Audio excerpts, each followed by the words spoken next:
them believe this new technology is a threat. A threat in the sense that, okay, fine, if everything we'll be doing going forward would be dependent on using artificial intelligence, right, to make decisions or to perform most of the roles that are what that needs human feeling. Okay. So what then happens to us humans? What happens to my role? So are we saying this new technology is going to take up my role? So with that, they see it as a threat. Now, also similar to them, we also have those that raises concern. So there is concern, and the argument is always positive on we have one concept in artificial intelligence, which is sentience. So sentience is just basically it is the ability to feel, right? To feel emotion, to feel happiness, to feel sadness, right? And as we all know, how these AIs are being built, how they are being developed, they don't have emotion. Yeah. So for instance, an AI system could craft a very compelling and touching story for you that could even make you to tear up. Yeah. So you might want to ask, but they say it, or it is believed that this model does not feel. So how is this story so touching? It doesn't know what it is doing. It's just doing it. Like it's just like reacting to what it feels. Yeah. It doesn't understand that it makes you cry. It doesn't understand that it makes you laugh. It doesn't know. So on that sentiment level, so they now argue that, okay, fine. Let's say for instance, we have some professions that interact directly with human. So for instance, let's say customer support roles. So in their own argument, they would want to argue, okay, fine, what happens to position that you need to make human feel? You need to make human resonate. You need to exonerate empathy. You know, empathy is very essential in every domain. So can we rely on this AI? Can we rely on this technology to perform this optimally? We don't lose the human feeling, right? So these two spectrum, right, are what you need to address. So let's say we have a cyber cafe or a computer academy per se. Yeah. So it is becoming needless now to be running like physical classes. So now, even with the advent of AI now, right? So we still have those that still go to learn graphic designing. Yeah. Right? Yeah. So that is a fact, right? Yeah, so can we say, okay, fine, I can just come and get what I want, so people do not need that skill anymore? No, people need it. But people that are still benefiting are those that are advancing, that are learning new digital trends. Okay, fine, you could transform. Okay, this is no more a trend. So what you could do in that space is you could transform your model into e-learning. Right? So building like a platform or an environment or e-platform whereby you have your students learning what on their own at their convenience, right? So now as you are building this software or this product, so you also integrate this AI into the product that can make learning very easy and personalized. Okay. So personalized in the sense that, okay, fine, I want to learn. So all this now, they are no more graphic designing, publishing, and the likes, right? Yeah. So they are now under like creative text. Okay. Yeah. Okay. So like graphic design is now a creative tech. So you want to learn this as a creative tech. So it is like inescapable. You must also understand how AI operates, right? So because you can have like a personalized learning. So a personalized learning in the sense that, okay, fine, while I'm learning, I have my model of learning. So I can learn fast but through what? Reading text. So my own learning becomes very easy when I see visuals, right? So all of this can be integrated in the design of your curriculum that you are trying to put out there. But it is also the same for you running with cyber cafe. So you could have like we have individuals that still do all these things and they are making like thousands of dollars, right? So it still creates. See, let me tell you something. The fact that everyone can just pick up his or her phone to draft a prompt and generate an output doesn't make everyone to use AI comparatively. We still use it distinctly. Yeah. Right? Yeah. So now it is now you that you are. So the difference, it is not that it would not take it. It would take you, like it would take you out of your out of your relevance. But if you want to stay relevant, you must also be on your toes, right? So what is the new technology? So what is the new skill I need to acquire? So which new way do I need to introduce into my business models? Okay. So this is the only thing that can now, okay, fine, I want to remain in this business or I want to hold up. ẹ káàbọ̀ sórí ètò Funfact gẹ́gẹ́ bí ẹ ṣe ti mọ orúkọ tèmi olùpadà látànà títí dé ní Abẹ́lẹ̀ Ahmed Ọláwùnmí ní orúkọ tèmi èmi náà lè ní máa host ètò gẹ́gẹ́ bí mo ṣe ti máa host ẹ̀bọ̀ látànà nínú tí mo máa ń sọ fẹ́yìn olólùfẹ́ wa náà ni wípé gbogbo àwọn tí máa gbé wá sórí program yìí àwọn tí wọ́n máa beneficial ni àwọn tí wọ́n máa ṣe wá láǹfààní tí wọ́n máa kọ́ wa lẹ́kọ̀ọ́ ṣé mo ayé yẹn ti lajú gbogbo nǹkan ló ń yí papọ̀ lójoojúmọ́ social media is evolving and the world is evolving as well àbó ṣe wá involve yẹn oríṣiríṣi nǹkan ni ló ń jáde àwọn ọmọ ò gbéwèé kí wọ́n kàwé mọ́ but tẹ́ bá rí àwọn ọmọ míì wọ́n lè jókòó sórí social media from morning to night so ti gbé ẹlòmíì wá láwọn tí wọ́n máa wá ṣe wá láǹfààní tí wọ́n máa kọ́ wa lẹ́kọ̀ọ́ ẹ̀kọ́ tí wọ́n tún máa kọ́ wa tún ní ẹ̀kọ́ tí ò kì í ṣe kékeré ni gẹ́gẹ́ bí ẹ ṣe ti mọ̀ pé tí mo gbé tòyí kalẹ̀ fún kò jù báyìí náà lọ. Kí má bàa wá fa ọ̀rọ̀ gùn níbi introduction yẹn, ẹ jẹ́ ká máa lọ sórí ẹni tá a gbé wá lénìí, torí pé tí wọ́n fẹ́ ṣe fún wa láǹfààní tó pọ̀ gan ni, ẹ̀kọ́ tá a fẹ́ kọ́ lọ́dọ̀ wọn ni ẹ̀kọ́ tó ṣe pé a lè fowó rà ni, òun la tún fẹ́ kọ́ ní ọ̀dọ̀ wọn lénìí. So let's move to the side kí wọ́n lè sọ orúkọ wọn fún wa, báwo ni lifestyle yẹn ṣe bẹ̀rẹ̀ àti ibi tí ó dúró dé lénìí. Ẹ jẹ́ ká máa lọ sọ́dọ̀ wọn, so a lè kọ́ ẹ̀kọ́ yẹn èyí tí ó pé a lè kọ́ lọ́dọ̀ títí wọn. You are welcome to this program, sir. Yeah, thank you. And we appreciate the fact that you are here today, sir. The whole team Funfact, we say a big thanks to you, sir. Ẹ ṣeun gan adúpẹ́ ló ta fẹ́ fún yín, but ọlá yìí pé ẹ fẹ́ ṣe àǹfààní fáwọn èèyàn, òun ló bí sábà bí tẹ fún wọn bí lẹ́nu. We do appreciate that, sir. A sọ wípé thank you, sir. Thank you very much, sir. Ẹ jọ̀ọ́ fún àwọn viewers wa, they'll be like, ta lẹ tún gbé wá lọ́sẹ̀ yìí? Ṣé ẹ lè sọ orúkọ yín fún wa? Ibo la bí yín sí? Educational level yẹn báwo ló ṣe bẹ̀rẹ̀? Àti pé ibo ló dé dúró lèmi, sir? Hi everyone, my name is Ibrahim Olawoyin. So I'm a software and cloud engineer. I am also an AI advocate, and my educational background, I have a background in history and diplomacy. So I had my first degree in that's National University of Education. So it's also popularly known as one of Ogun State University. So I am born and bred in Lagos. So I also grew up in this environment, right? So I am also a bleed of Ijora and its environment. So and I have my elementary academics in the environment. So I have my secondary education before proceeding to tertiary education in Sulere Secondary School. So that is in Sulere Axis. So then I proceeded to have a degree in history and diplomatic studies in National University of Education, as I said before. But now I am integrating, or I have integrated this history as a discipline into tech. So basically I practice majorly in the technical field. So I have roles in software engineering, which I help organizations to scale their businesses by bringing them into the online platform. And I also have space or niche in the cloud environment. Wow, you said something that I will always love to go there. You said you're a breed of Ijora Badia. Mo man saba wonder, because if you bring people from Ijora Badia, what would you think? What would you hear about Ijora Badia is that Ijora Badia is a place for trouble, wàhálà, everything pertaining to where be ìjà, jàgídíjàgan. In tí wọ́n máa ń sábà ń sọ nípa Ijora Badia nìyẹn. Àwọn tí mo ti wá kó sórí ètò yìí tí wọ́n ti wá láti Ijora Badia, they are more than 15, and they are all graduates. Ṣé bí wọ́n ṣe sọ pé wàhálà wà ní Ijora Badia yẹn, bẹ́ẹ̀ náà làwọn ọmọ ṣe tún kàwé sí Ijora Badia ni? Because I don't understand, sir. Thank you for that question. I must say it's a good one, right? I think this is a stereotype we need to start to disarm, because it's really spreading like wildfire. So many times, if they just have any affiliation or any pronunciation with anyone having like a trace into Ijora Badia and its environment, so we have this notion of seeing us as thugs, as miscreants, right? And a host of bad reputation you can give us. But I can say it's not necessarily about where you are from. So it is what you want to take from that environment. So as this man would likely say that don't let your background like determine what you want to do about your life. Wow, that's very nice, sir. I love that, sir. And I hope a lot of people that misheard us about this fact, they are going to learn from this as well today. You said something earlier, and from that I'll be picking my question. You said something about digital literacy, artificial intelligence, and that's what I think we'll be going into today to discuss, sir. But before we move on, in your own language, can you please tell us or highlight what do we understand by the word digital literacy, sir? So our people could understand before we move on or we dive deep into this topic, sir. All right, so essentially, it is no more like a debatable concept, right? We can all come to the fact that we are already in a digital horizon. So we live, we create, we work digitally, right?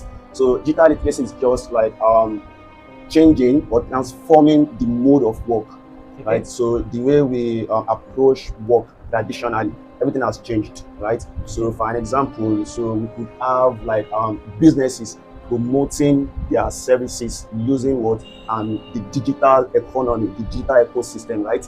So we have the likes of artificial intelligence. So and as you all know, artificial intelligence is stirring up like conversations, right, and concerns everywhere. So everywhere you go, you hear people say or talk about this new technology space, right? So we see people asking questions and waiting for answers. So they want to know what this is specifically. So it is also like a faction in the digital ecosystem. Okay. Thank you for that, sir. But let me ask this question, sir. Why do you think this digital is becoming a necessity rather than being an option, sir? Yeah, thank you so much for that question. Right. So to answer that question, I think the best approach would be to revisit history, because to a very large extent, I am also a historian, right? Okay. So I'm a storyteller. So everything I want to do, I want it to resonate, right? So then, before I dive into this, a brief revisit in the history, right? So now connect this into why it is essential and why you as a professional, right? You as a specialist in a specific area, you still want to thrive or want to become relevant in your domain. Why this is it? It is not like an option again. It is what a necessity. Now, in digital economy, right, or in digital atmosphere, specifically artificial intelligence. So we have something I called or I categorize into two domains. So the first one is, so we have those who are like the AI advocates. These AI advocates are seeing this new space as a competitive advantage, in the sense that, okay, fine, they are saying this as mode of work is changing, right? So how can I key into this space? How can I use this to enhance my productivity? How can I use this to promote my work ethics, right? So they are seeing it as what? An enablement, right? So they believe in it and they are keying into it to tap into its resources. So that is one faction. Okay. So now on the other spectrum, so we have those I call or I categorize as the word the skeptics, right? So skeptic in the sense that they believe that some of them believe this new technology is a threat. A threat in the sense that, okay, fine, if everything we'll be doing going forward would be dependent on using artificial intelligence, right, to make decision or to perform most of the roles that are what that needs human feeling. Okay. So what then happens to us human? What happens to my role? So are we saying this new technology is going to take up my role? So with that, they see it as a threat. Now, also similar to them, we also have those that raises concern. So there is concern, and the argument is always posited on we have one concept in artificial intelligence, which is sentiment. So sentiment is just basically it is the ability to feel, right? To feel emotion, to feel happiness, to feel sadness, right? And as we all know, how these AIs are being built, how they are being developed, they don't have emotion. Yes. So for instance, an AI system could like craft a very compelling and touching story for you that could even make you to tear up. Yeah. So you might want to ask, but they said, or it is believed that this model does not feel. So how is this story so touching? It doesn't know what it is doing. It's just doing it. Like it's just like reacting to how it's been played. Yeah. It doesn't understand that it makes you cry. It doesn't understand that it makes you laugh. It doesn't know. So on that sentiment level, so they now argue that, okay, fine, let's say for instance, we have some professions that interact directly with human. So for instance, let's say customer support roles. So in their own argument, they would want to argue, okay, fine, what happens to position that we need to make human feel? We need to make human resonate. We need to exonerate empathy. You know, empathy is very essential in every domain. So can we rely on this AI? Can we rely on this technology to perform this optimally, that we don't lose the human feeling, right? So these two spectrum, right, are what we need to address when we are talking about the AI ecosystem. Now this will now take me to answer your question, right? So that is let's revisit the history, right? So I will take us back to the era of artificial intelligence, industrial revolution. Okay. So industrial revolution began in Western Europe. So and we had the advent around 17th, 18th century or thereabouts, right? So in this period, before the advent of industrial revolution, so in every factory environment, right? So how jobs were being operated was very slow and manual. So we have manual labor. So most of the productions we had then we had to produce manually. So let's not even go far. So let's come very close. So in the likes of the northern part of Nigeria then, before it became what it is today, so where they produced like textiles. So most of these fabrics were hand woven, right? So then we also have the likes of in our Yoruba kingdom, so we have the likes of where we have Adire, Ashoke, and the likes. So all these had to be manually produced, right? Yes. So then in Western Europe, which first experienced industrial revolution, so when we had the likes of innovations such as steam engines, right? So we have steam engine, we have the textile like mechanized technique used to now produce new fabrics. So in publication also, so we have new machineries that can produce mass publication. So what happened in that domain or in that era was that so it affected to a very large extent the existing approach of work, right? Whereby it took some job force out of their out of the job and introduced a new entity as a whole. So then we can now understand that, okay, fine, in this era that we are now, we are like experiencing another advent of revolution. So which is what? AI.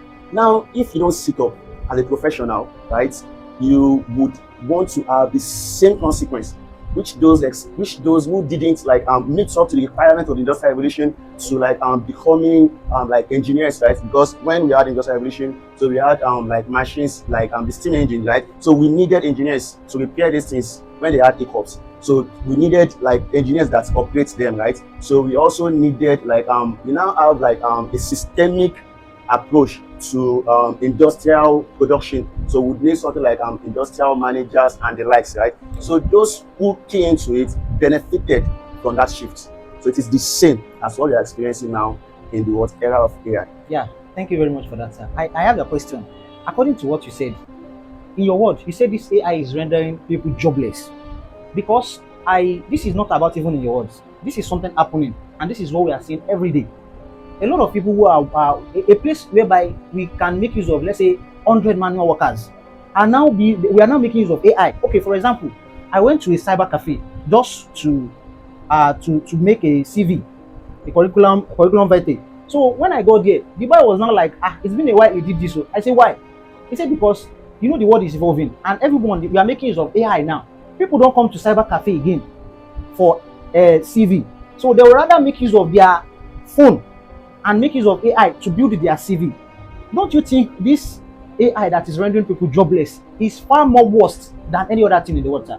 Thank you for that question. It's actually a good one, right? So this is a very interesting concept in any AI conversation, right? So what about the consequence of AI taking people out of job, right? So but essentially the best answer for it is not AI, right? That is, AI is just a technology. Okay. It isn't good, it isn't bad. It is not AI that will take you out of the job. It's not AI that will replace you, but individuals like enhancing these technologies. Okay. Individuals like amplifying their technical domain, their knowledge on these technologies, right? So these individuals that key into it, that upskill, right? So we have like we have a very wide knowledge gap in this space today, right? So it is those. Okay, let's say for example now, let me start an example for an individual running a cyber cafe, right? So AI, the advent of AI does not make that field of work stale or obsolete, right? So in that space or in that capacity, so what I would do is, if I have a cyber cafe, right, what I would do is, okay, fine, what knowledge do I need to learn? If you learn the knowledge, do you think people are going to come? Because the more you learn it, the more people outside are learning as well. So you said you just think, okay, what do you need to learn? If you learn it, how do you think this is going to generate money for you, or is going to bring you income, sir? Because you see, you are learning artificial intelligence. I'm in my own place learning it as well. So how do you expect me to come outside, to come to you and ask you for this thing that I know about it? So how do you think that, sir? So that is how it becomes like competitive, right? It's just like a problem to me, sir. Yeah, it's interesting, and it makes it competitive, and it's not really a problem. So there's something in AI or machine learning domain as a whole, so known as prompt engineering, right? So this prompt engineering is what will differentiate you and I, right? Okay. So now, if you and I now, so when we say AI is like AI has been before now, right? Yeah. So it's not a new ecosystem. We've been living with AI. AI is just basically like the ability of machines to perform what human can do. Yeah. Right? So like simulating human intelligence in these machines, right? So they can think like human and make rational decision on insight driven, how they've been trained. Okay. So now, how do we now get results from AI? So if you and I now, so we have amongst the commonest AI that we have in today is ChatGPT by OpenAI, right? Okay. So if you and I, so let's say we want to draft a compelling and attractive CV, right?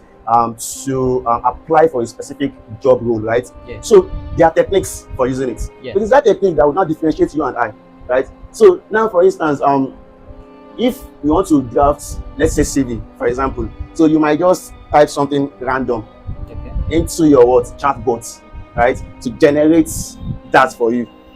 If I also use the same thing, so me being a prompt engineer, so I would use the mechanism that would make me to get a competitive and unfair advantage over you. But you know, to those that are serious and the ones that want to learn, if you go online today and even you search for prompts, this thing are going to bring the online, you are going to get the prompts online. Make use of your chat engine. Okay, leave your chat engine, go to your Facebook, then just type it there that you need some prompts. You are going to get these prompts for someone owning a cyber cafe, and people want to make CV, so they are going to their Facebook to pick prompts on how to create or to get their own curriculum vitae. So tell me, how do you think this person is going to survive? Because it's true, we advance our knowledge every day. It can be learning, it can be going online, making use of all the old chatting, search engine to search for whatever he wants to search every day. But even with the fact that he's searching, this thing is rendering him jobless.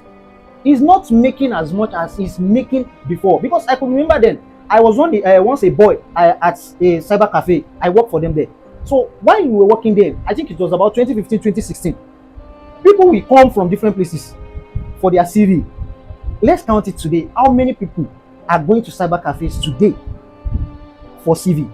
Okay, even for design. Okay. These are things that are happening every day. Yeah. There is a platform that I use, even me myself, since the world is evolving and social media is evolving. So before I will have to sit down on my system, making use of my CorelDRAW, spend like 4 or 5 hours creating the design. But now I make use of this artificial intelligence, digital literacy. Within 5-10 minutes, even my groups, they will be like, how do you do this thing? I will just discuss something in a few seconds now, and before you know, I'll just send the design to them, and they'll be like, how did you create this? I'm making use of my own digital literacy. I'm making use of my own AI. What of people that this is what they are sitting on, this is what they are eating from, this is what they are feeding their family from? How do they survive? Okay, for example, let me tell you something. My boss, the one that taught me how to operate computer, is illiterate. He did not even go to school at all. He did not go to school at all. He knows nothing about education, but he was just gifted the opportunity. You know, at times, it's not a matter of, okay, maybe you going to school or maybe you understanding English language. It's a matter of experience.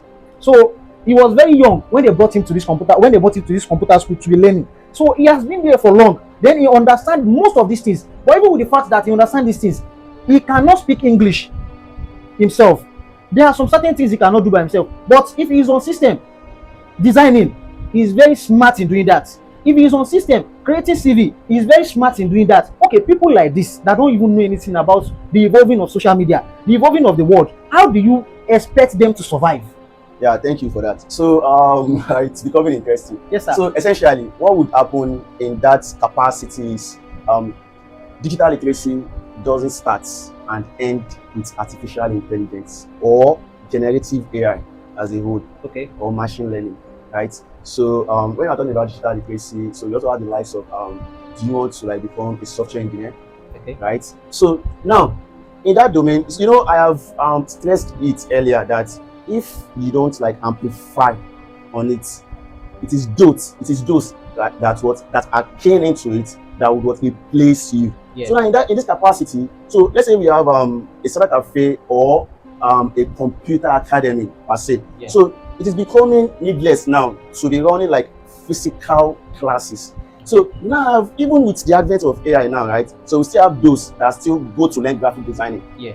right? Yes. So that is a fact, right? Yes, so yes. so can we say, okay, fine, I can just prompt and get what I want, so people do not need that skill anymore? No, people need it.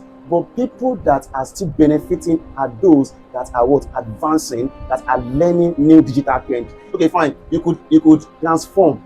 Okay, this is no more a trend. So what you could do in that space is you could transform your model into e-learning, right? So building like a platform or an environment or e-platform whereby you have your students learning what? On their own, at their convenience, right? So now, as you are building this software or this product, so you also integrate this AI into the product that can make learning very easy and personalized. Okay. So personalized in the sense that, okay, fine, I want to learn. So all this now, they are no more graphic designing, publishing, and the likes, right? Yeah. So they are now under like creative techs.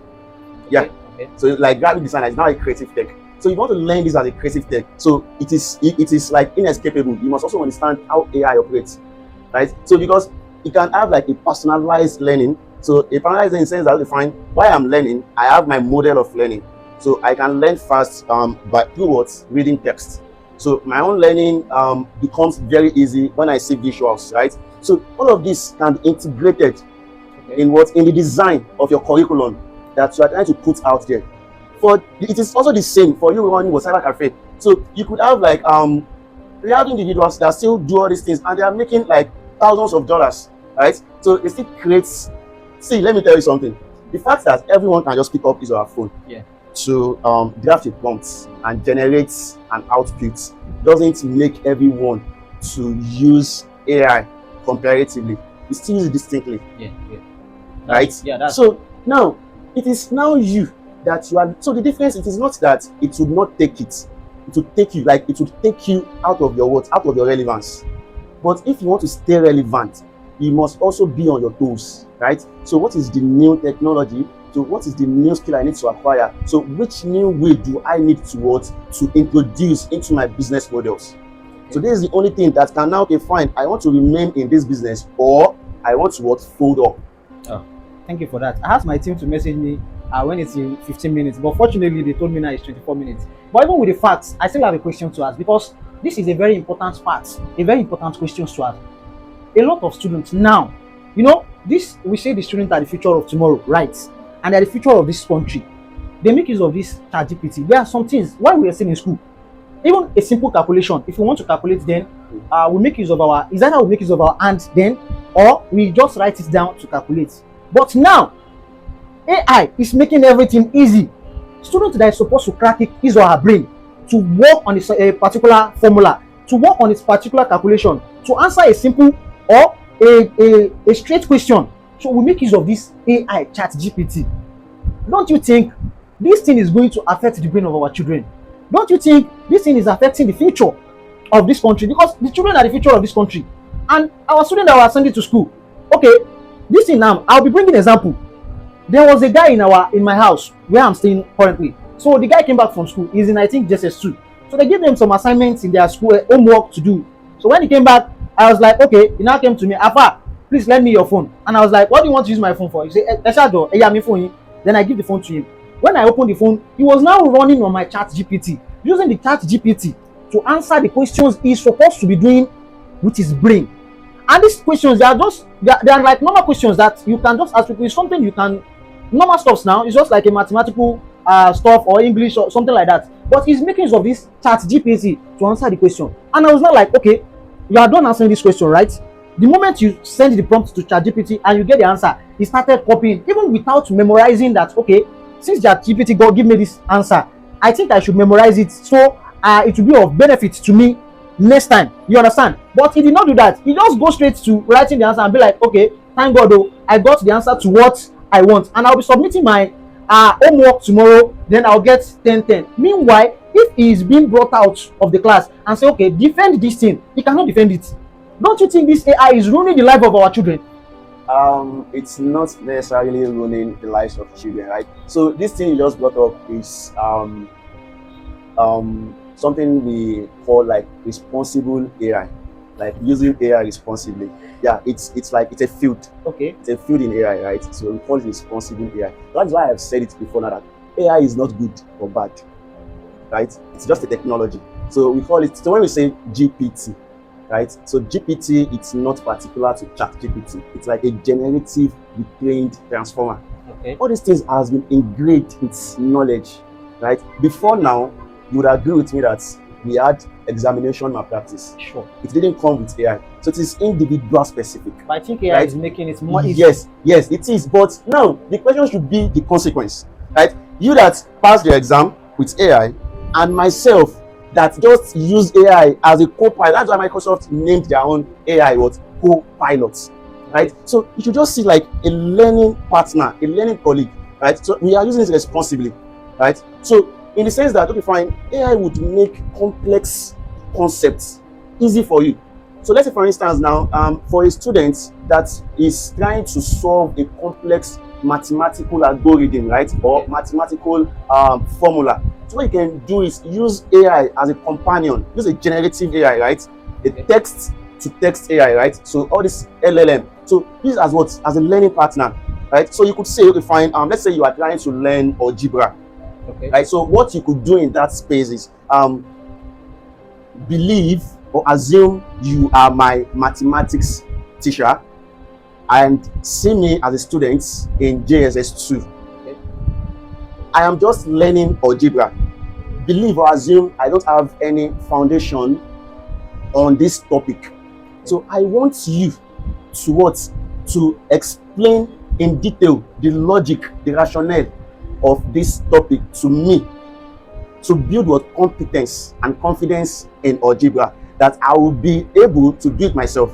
And also, while you are doing this, right, so you should also give me practice questions and give me feedback on it to know if I am now able to do it on my own or otherwise. This is me using AI. That's for you. You get? How many of our children are going to make use of this same prompt? This is what we now need to do, right? So it is now our duty and responsibility, right, as individual to promote this culture. That's what I'm saying. AI is not good, AI is not bad.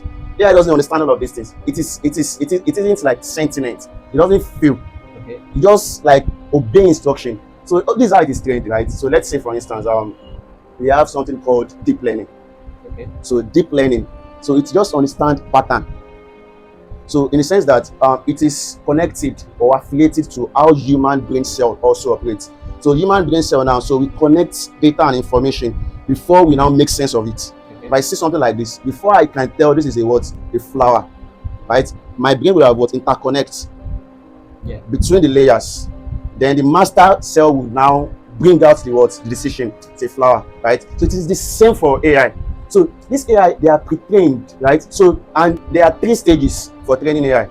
So the first one you have is what? Data labeling. Okay. So data labeling is a process whereby, okay, I want AI to understand and tell apart what a car is from a truck.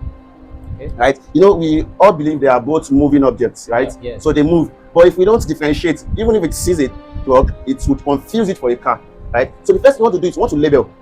This is our education we need to teach people to understand, right? So you want to teach it to understand a car apart from a car, from a truck rather. So we label, we call that face labeling data. Okay, fine, this information I'm giving you at this moment is what? Car. So we now feed it with enough information or picture of what? Of cars. So that now takes us to the next phase, which is what? Training. Okay, fine. So I give it like numerous data on cars. So different cars. I'll give it, okay, fine, this is a Toyota, this is Camry, this is Ferrari, and the likes, right? So then afterward, we now test. So when we test, we now want to give it like sample of this thing we've trained it with. Okay, identify. We give it a picture of truck. Then you tell me this is a truck or a car. Okay. So it now make decision on what it has learned, right? So that decision is coming from what we have trained it with. You get? So it will be subjective. AI wouldn't be objective. We don't expect it to be. So that's why we call it what? It's just simulating human intelligence. Right? So all these things has been before the advent of AI. So it is now like we need to now start what? Pushing AI ethic rather. So this ethic concern is very pivotal. So how people adopt AI. There's also something even very similar to this concern you raised. There's something known as the deep fake. Okay. Deep fake is it is very common now that you see manipulation of pictures, videos, misrepresenting individuals. Yes. So all these are also misuse of AIs, right? I want to go there, but You get- because of the time, I So, have a lot misuse of things to say AIs. on this. So all these things are, it just depends on how we as individuals approach it. Okay. So again, AI is no good and it's no bad. Thank you for the answer, sir. And I want to ask this question, sir. Do you think digital literacy should be a core part in our educational curricula, sir? Yeah, I think it's now like a necessity. It's no more an option. Okay. There is an article published by McKinsey Global Institute. Okay. So in this article, they stress the facts of the skills required for the future of jobs. Okay. Right. So now amongst them, they highlighted 3 key elements that we considered if any job would like prove potency for the future. So one of them is, as an individual, right, you should be able to add value more than what all these systemic engines or AIs can do. Okay. To be able to like compete favorably with them. That is one. Okay. So secondly, also you should operate in a digital environment. Okay. That is 2. And lastly rather, so you should also be able to like to scale and to grow with new job development. Okay. So if you see a new introduction of a technology, so you also want to scale, right? Okay. So those are the core elements that can make you to stay relevant in any domain. Also, so in addition to that, when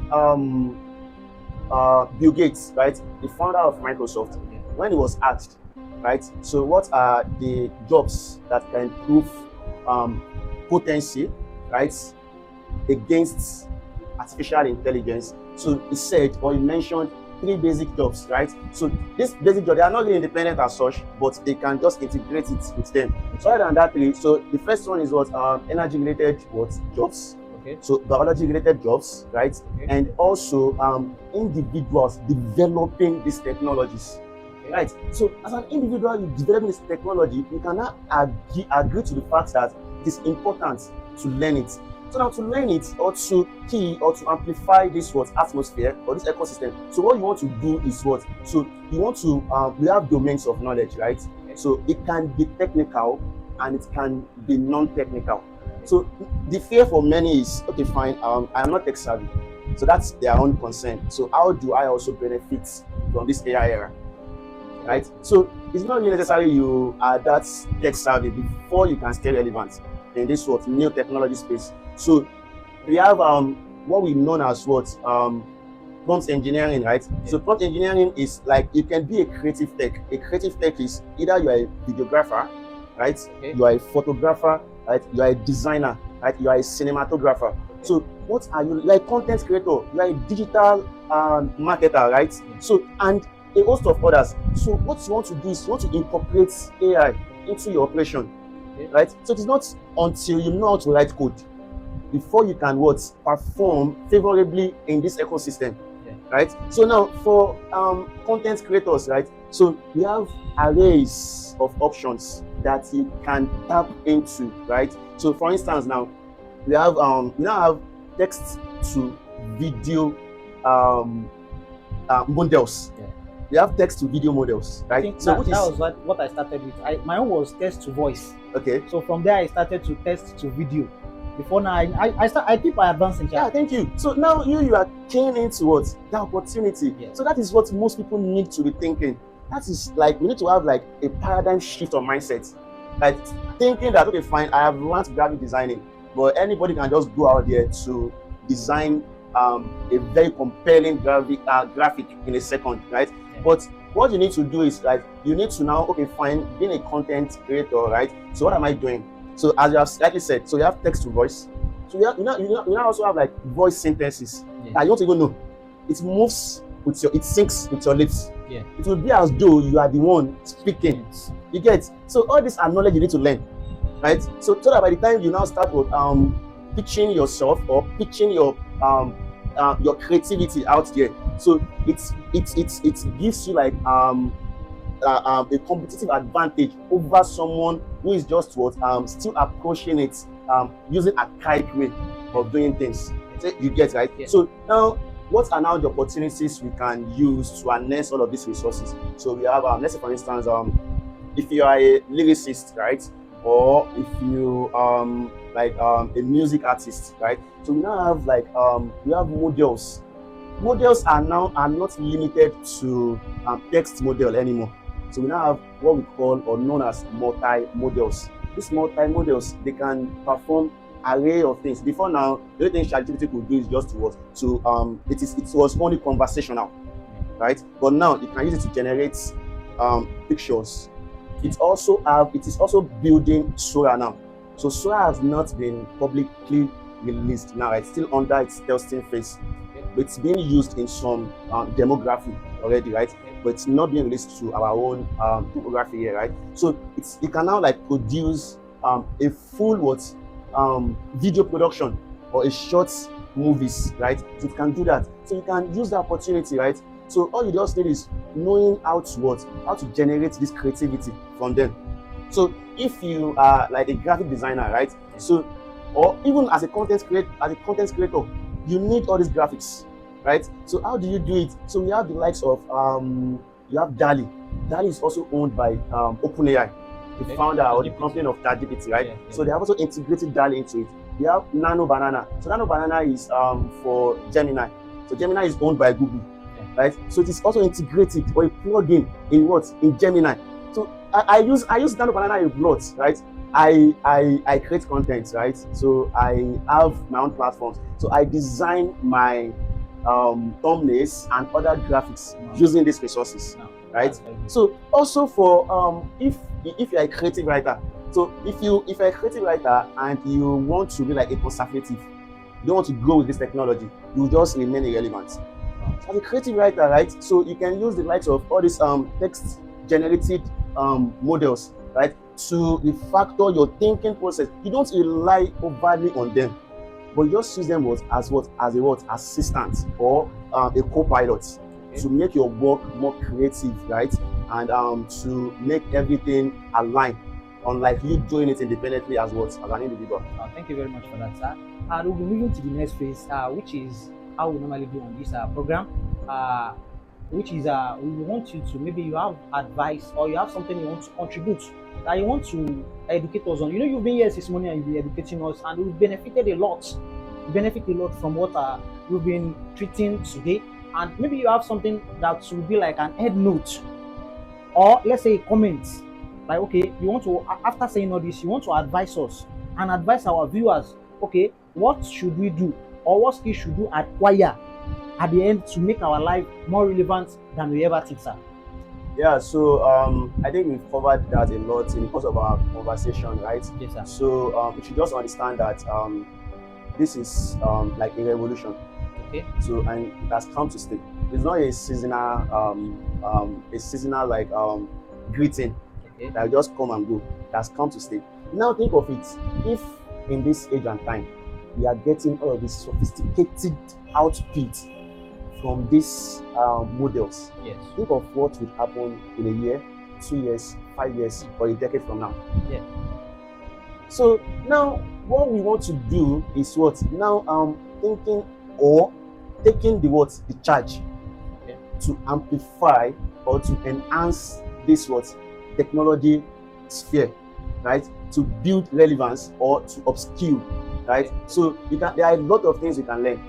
So even software, if you are even being a software engineer, you shouldn't just sit and rely on it, right?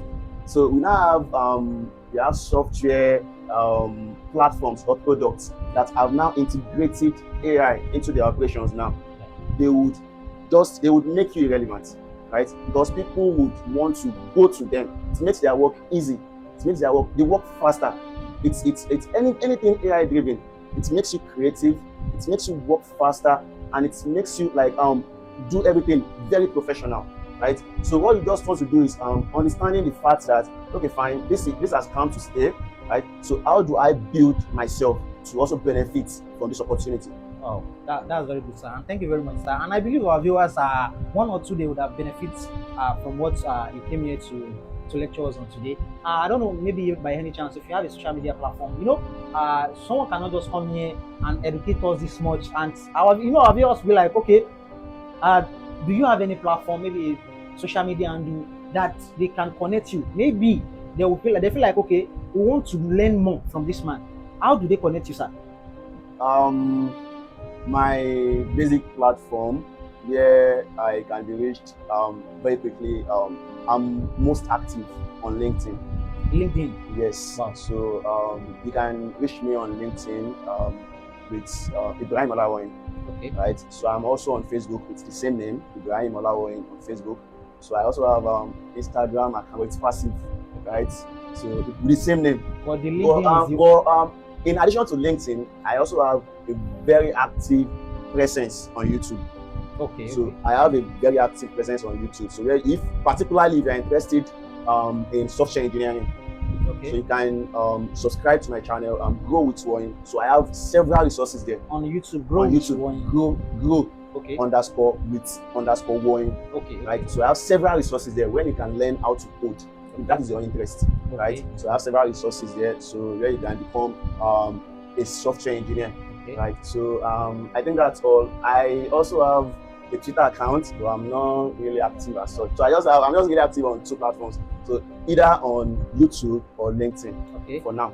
Okay. To our viewers, this is another opportunity for you guys. You that want to learn how to code, you want to learn artificial intelligence. You know the world is evolving, and you want to learn more. Just go to his page, subscribe to his page, follow him.